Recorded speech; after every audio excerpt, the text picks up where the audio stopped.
The polished oak of the witness stand gleamed under the harsh fluorescent lights, a stark contrast to the dull ache in my chest. I sat tucked away in the back row, a silent observer in a drama that had consumed my entire adult life, and frankly, much of my childhood too. The air in the courtroom was thick with a cocktail of old paper, anxiety, and my parents' unwavering, almost arrogant confidence. Every creak of a chair, every muffled cough felt amplified, a drumbeat leading to what they believed would be their triumphant vindication.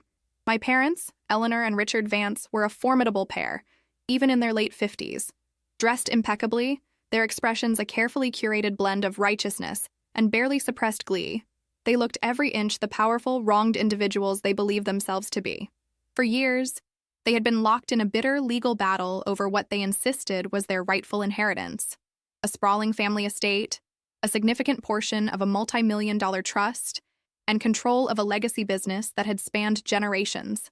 Their opponent, a distant cousin named Marcus, was, in their eyes, nothing more than a grasping opportunist, attempting to steal what was rightfully theirs. I had learned long ago that their legal battles weren't just about money. They were about pride, status, and an unshakable belief in their own exceptionalism. This particular case felt like the culmination of everything they had fought for, everything they believed they deserved. They had invested countless hours, fortunes in legal fees, and every ounce of their considerable will into this fight. For them, failure was simply not an option. And as their only child, I was expected to be a silent, supportive extension of their ambition, my own life and aspirations often feeling secondary to their grand designs. The atmosphere in the courtroom was a strange mixture of solemnity and barely contained tension. Marcus, a man I barely knew but had come to resent through my parents' relentless vilification, sat across the aisle, looking far less confident than my parents. His lawyer, a sharp, unsmiling woman, occasionally leaned in to whisper to him, her gestures tight and controlled. My parents' attorney, Mr. Davies, on the other hand, was practically radiating smugness, exchanging knowing glances with Eleanor and Richard. They had meticulously built their case, parading expert witnesses and stacks of documents, all seemingly pointing to an undeniable victory. Then the judge entered. The courtroom rose as one, a rustle of expensive suits and nervous breaths. Judge Harrison, a woman with a stern gaze and a reputation for meticulous fairness, took her seat. My parents' eyes were fixed on her, expectant, almost hungry. I could feel their collective surge of anticipation, their belief that this was it, the moment justice would finally be served, their moment of ultimate triumph.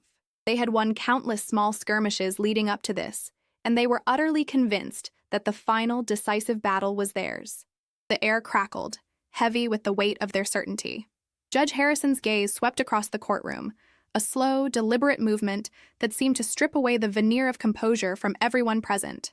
My parents, however, remained rigid, their faces set in expressions of unwavering expectation. I watched them, a strange mix of dread and morbid curiosity churning in my stomach. Was this really it? The grand finale to years of their relentless pursuit? Her voice, when she finally spoke, was calm and measured, cutting through the heavy silence like a precise blade. She began not with a verdict, but with a meticulous summary of the arguments presented, the mountain of evidence, and the legal precedents cited by both sides. Each word was carefully articulated, devoid of emotion, yet carrying an undeniable weight. My parents exchanged quick, confident glances as she recounted the strengths of their case, particularly the financial projections and expert testimonies that had painted Marcus as reckless and undeserving. Mr. Davies, their attorney, allowed a faint, almost imperceptible smile to touch his lips. But then, the judge shifted. Her tone didn't change, but the subject matter did. She began to delve into the counter-arguments, the nuances Marcus's lawyer had meticulously laid out. She spoke of the historical context of the land, the original intent of the family trust, and a series of less publicized communications that hinted at a more complex, less clear-cut narrative than my parents had presented. Suddenly, the air in the courtroom felt thinner.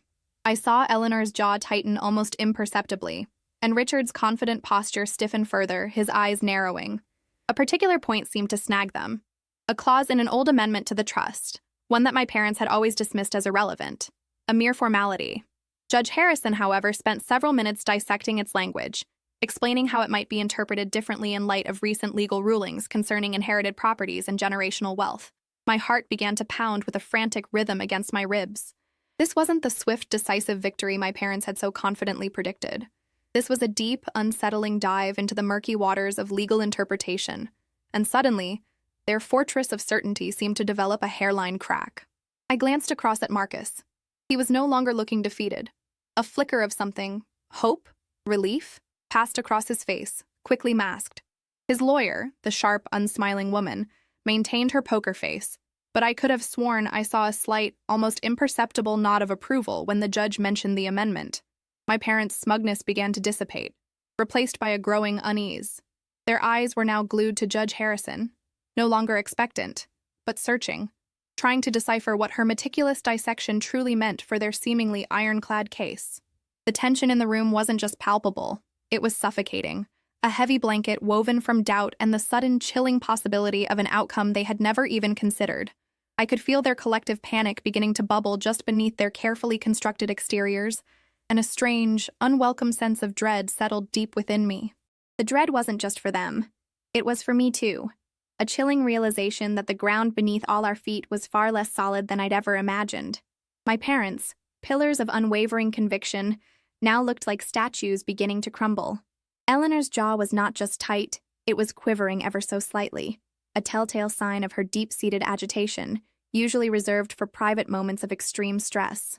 Richard, typically a master of composure, had lost the subtle, almost imperceptible smirk that always played on his lips when he felt superior. His gaze darted between Judge Harrison and his own lawyer, a silent plea for reassurance that wasn't being delivered. Judge Harrison, oblivious or indifferent to the shifting dynamics, continued her measured dissection of the trust amendment. She spoke of fiduciary duties, of the spirit versus the letter of the law, and of precedent-setting cases that had reshaped how such trusts were viewed in the modern era. Each word was a carefully placed stone, slowly but surely building a bridge towards an interpretation that seemed to directly contradict everything my parents had banked on. The mere formality clause, once a footnote, was now the central pillar, threatening to support an entirely different edifice of ownership. I felt a cold knot tighten in my stomach. This wasn't about winning or losing anymore.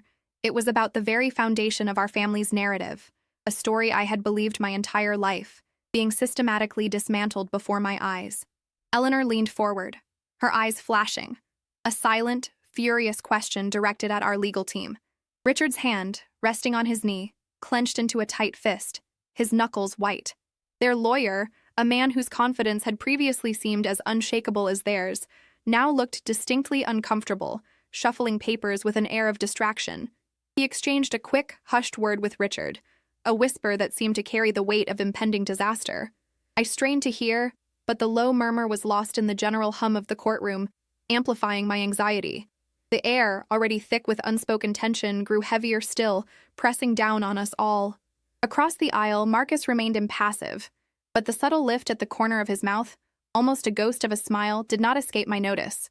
His lawyer, the formidable Ms. Albright, finally allowed herself a small, almost imperceptible nod towards him, a silent communication of progress. It was a gesture that spoke volumes, confirming my growing fear. They weren't just holding their own. They were gaining ground. My parents' fortress wasn't just cracked. It was beginning to show significant structural damage.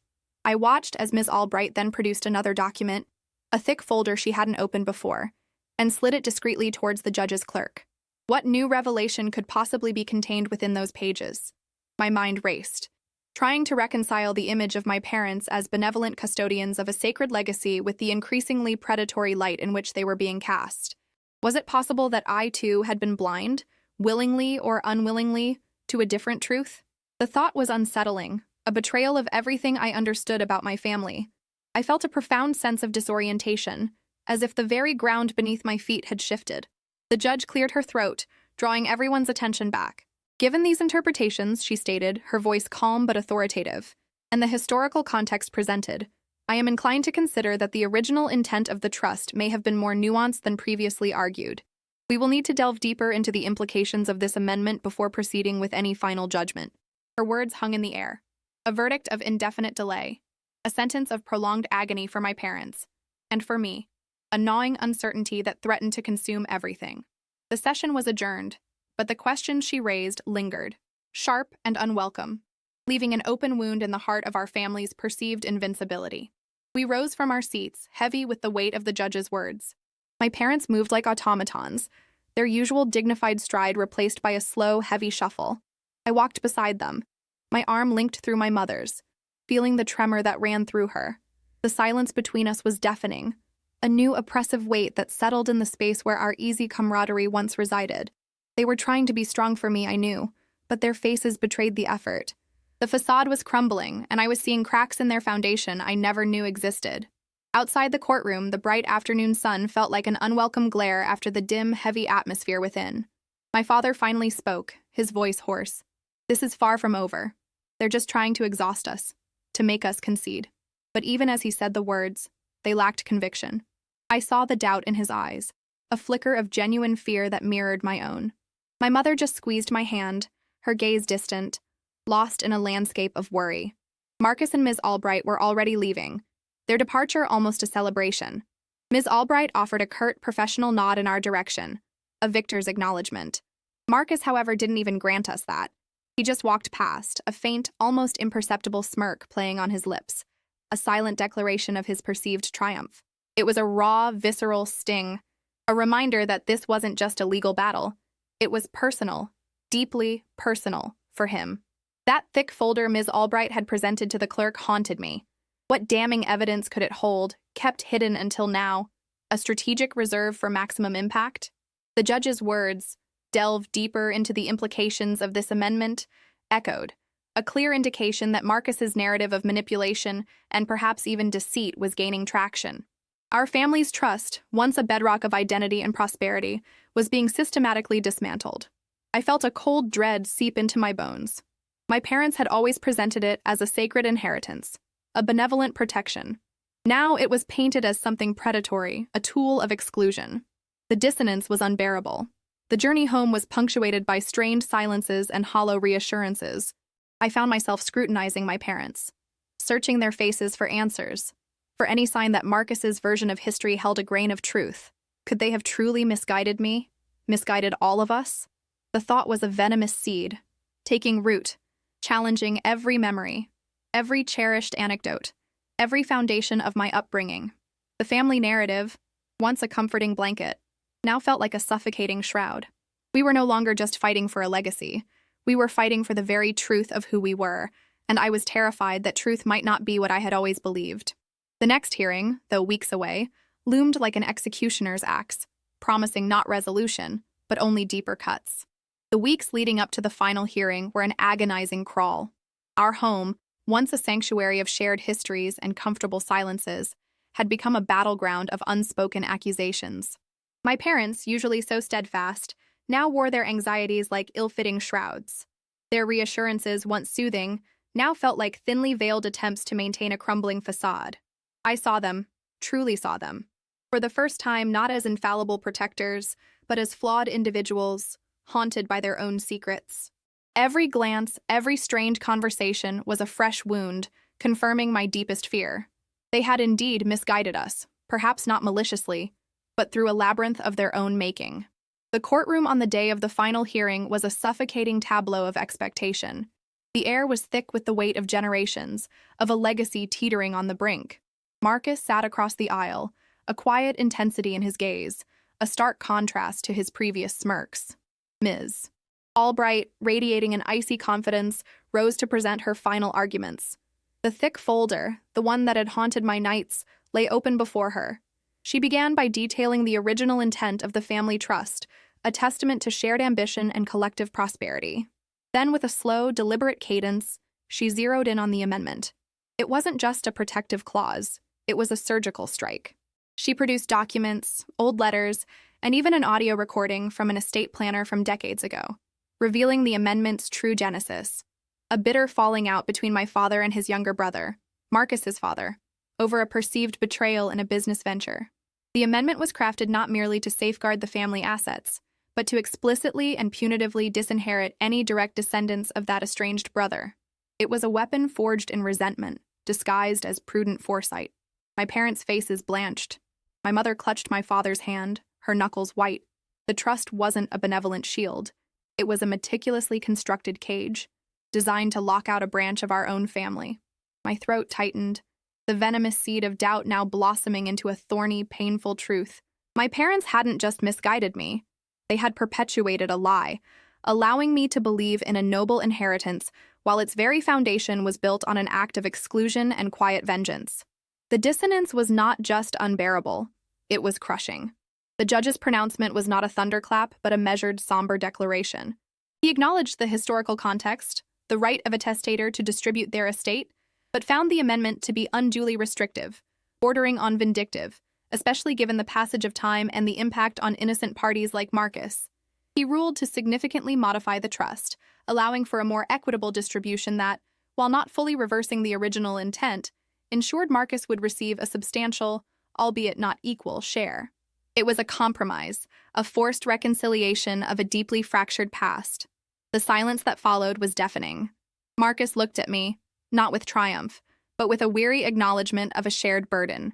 He had won a measure of justice, but at the cost of exposing a family wound that would never fully heal. As we left the courtroom, my parents walked ahead, their shoulders slumped, their silence heavier than any words. I didn't try to catch up. I needed space to breathe, to reconcile the parents I thought I knew with the people who had harbored such a deep-seated grievance. The legacy wasn't just money or property, it was a story. And the true story was far more complex, far more human, and far more painful than I had ever imagined. The comforting blanket of my family narrative had indeed become a suffocating shroud, but in its unraveling, I saw a chance, however slim, to weave a new, more honest one. The executioner's axe had fallen, and while it had cut deep, it had also, perhaps, severed the ties to a damaging past, leaving me to face a future I would have to build myself, on a foundation of truth, however difficult.